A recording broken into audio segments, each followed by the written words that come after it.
Saints are the group of people that stand out as shining examples of holiness and goodness. They gave everything for the love of God and neighbors. Today we are going to talk about Saint Authanasius, defender of Christ's divinity.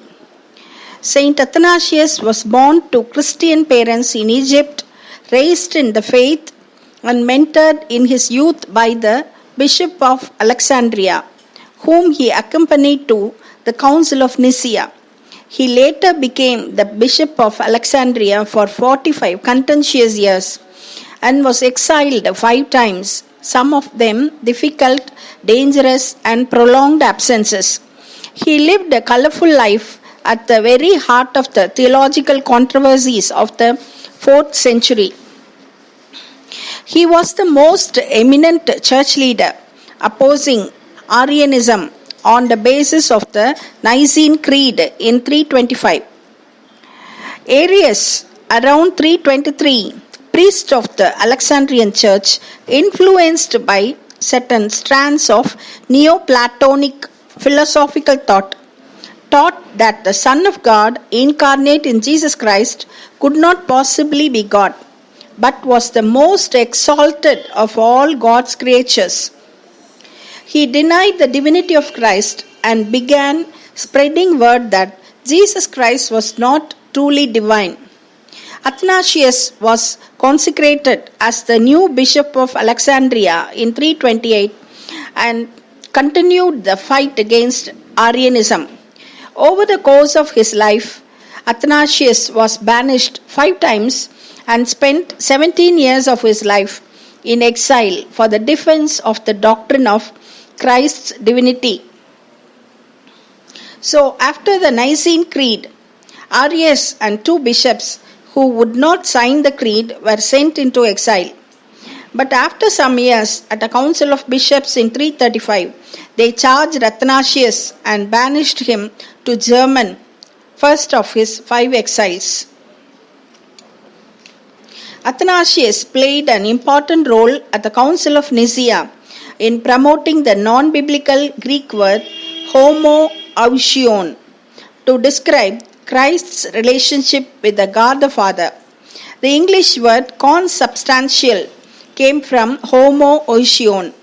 To say that Christ is consubstantial with the Father is to say that he is not one in person, one in mind, or one in will with the Father.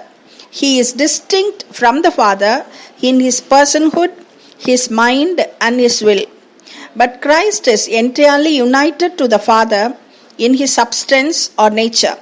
That is, Christ is God from God in the same way that light is from light or flame from flame.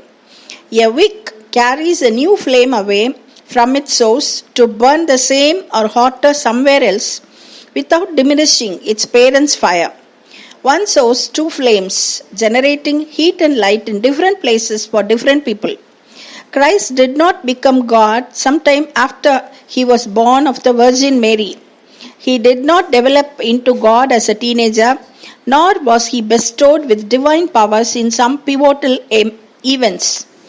He was a baby God, a teen God, and an adult God because he was always God.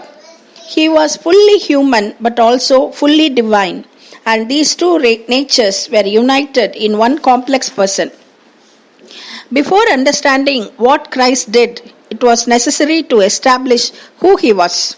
His being preceded his doing. Athanasius emphasized on the cross as the fullness of the self-emptying that began with the incarnation. He was a bishop and doctor of the church. His 2-part work of apologetics against the heathens and the incarnation of the Word of God in 335 was the first great classic of developed Greek Orthodox theology. According to him, the Son of God, the eternal Word through whom God made the world, entered the world in human's form to lead men back to the harmony from which they had fallen away. He later wrote the biography of Saint Anthony. Precision of thought, tireless energy in defense of his convictions and the freedom of the church and breadth of understanding have given Athanasius an important place among the teachers and leaders of the church. St. Mark's legacy is cemented as the founder of the church in Egypt and its first martyr. Then St. Anthony, Bishop Alexander, followed by St. Athanasius. His famous quotation is, "Christ was made man, that we might be made God." Thank you.